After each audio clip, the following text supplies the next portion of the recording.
Episode 6. Quae enim potest esse spiritualis oratio, quam quae a Christo nobis data est, aqua nobis et spiritus sanctus missus est, quae vera apud patrem precatio, quam quae a filio, qui est veritas de eius ora prolata est, ut aliter orare quam docuit, non ignorantia sola sit, sed et culpa quando ipsa passuerit et dixerit, reiicitis mandatum Dei, ut traditionem vestram statuatis. Cyprian continues here by asking a couple of rhetorical questions. He says, using enim, which is here the postpositive conjunction, which means for, it is a synonym of nam and the Greek gar, and like gar, it is postpositive.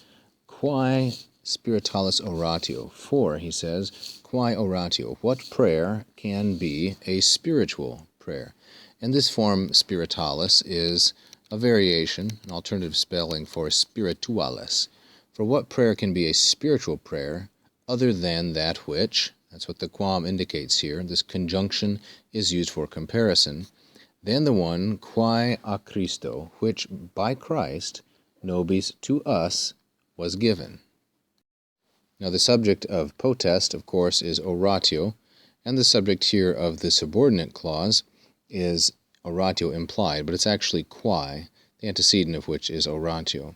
And the verb is est, it's modified by data, and the two together, data est, function as a perfect passive indicative verb. The one which was given by Christ, notice a Christo here then, is used as an ablative of agency, and nobis is the dative indirect object, and the one which was given to us by Christ.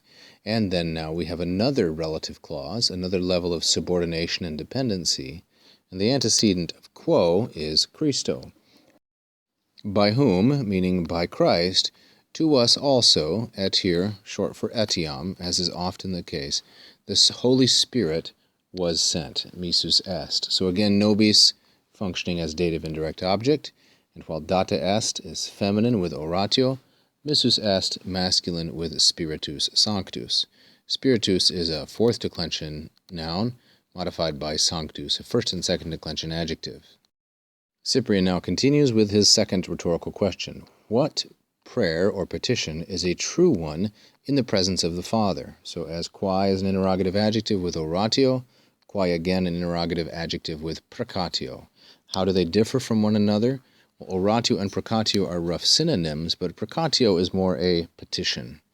What petition is a true one in the Father, other than the one which was given or proceeded prolata est from the Son, who is the truth, namely that is, from his own mouth, de eius ore. Now, prolata est is from the verb profero, to carry forward.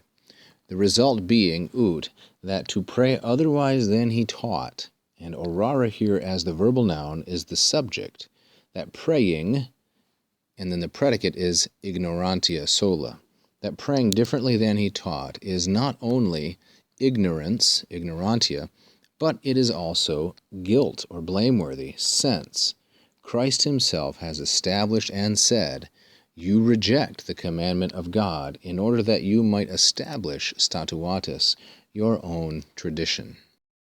I've included an image of Trajan Decius. Under Decius, Cyprian fled persecution. He later returned and died in the persecutions of Valerian.